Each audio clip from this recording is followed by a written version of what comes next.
امروز میخوایم یکم در مورد ارگونومی حرف بزنیم. شاید اسمش یکم عجیب و غریب باشه، ولی واقعا موضوع مهمیه، مخصوصاً واسه اونایی که زیاد پشت میز میشینن یا با ابزار و دستگاه ها کار میکنن. ارگونومی یعنی این که با توجه به بدن و رفتارهای ما آدما شرایط کار و طراحی وسایل طوری باشه که راحت‌تر و سالم‌تر بمونیم. این علم از چند رشته مختلف گرفته شده، مثل روانشناسی، جامعه شناسی، مهندسی، بیومکانیک، طراحی صنعتی و فیزیولوژی. یعنی هم جسم تو در نظر میگیره، هم حالت روانی تو، هم ابزار و محیطی که توش کار میکنی.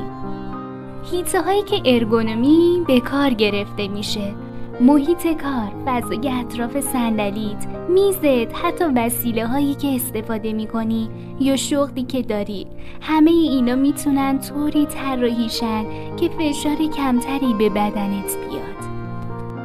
یه اصل خیلی مهم توی ارگونومی اینه که کار نباید سخت باشه. یعنی قراره تو وضعیت خنثی بمونی. مثلا بدن تو نه زیادی خم بشه، نه کش بیاد، نه تحت فشار قرار بگیره. وقتی که نشستی و ایستادی خیلی مهمه که فرم طبیعی ستون فقرات حفظ بشه. کمر خیلی حساسه، باید حواست باشه شکل طبیعیش رو از دست نده. گردن هم همینطوره، سعی کن صاف و راحت نگهش داری. یه راه خوب اینه که وسایل و ابزارها رو طوری تنظیم بکنی که مجبور نشی گردنتو خم کنی. دستات هم بهتره کنار بدنت باشن و شونه‌هات ریلکس باشه. زور اضافه زدن هم اصلاً خوب نیست. فشار زیادی روی مفاصل میتونه باعث خستگی زودرس یا حتی آسیب بشه. در واقع باید بدونی که کی داری زور بیخود میزنی و اون شرایط رو اصلاح کنی.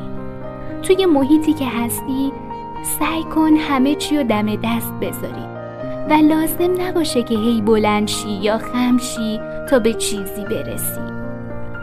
ارتفاع میز و وسایل هم خیلی مهمه. معمولا برای کارای سنگین ارتفاع باید یکم پایین‌تر از آرنج باشه و برای کارای ظریف یا دقیق بهتره یکم بالاتر از آرنج باشه. وقتی که میشینی روی صندلی، یه جاهایی توی بدن مثل پشت زانو خیلی حساسه، پس صندلیت باید جوری باشه که به اونجا فشار نیاره. همیشه سعی کن یه فضای کوچیک برای جریان هوا یا حرکاتی که لازم داری بذاری. در کل همه این نکات کمک میکنه تا کار کردن راحت‌تر و سالم‌تر باشه. اگه بی‌توجهی کنیم و سالها توی وضعیت بد کار کنیم، ممکنه ستون فقرات فرم بدی بگیره، اوز کنیم یا دچار درد و مشکل بشیم.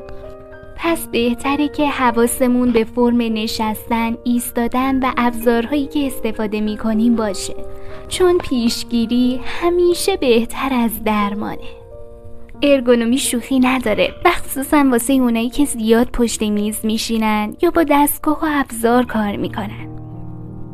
اگه تا اینجا بودی یادت نره منو سابسکرایب کنی تا قسمت‌های بعدی رو از دست ندی.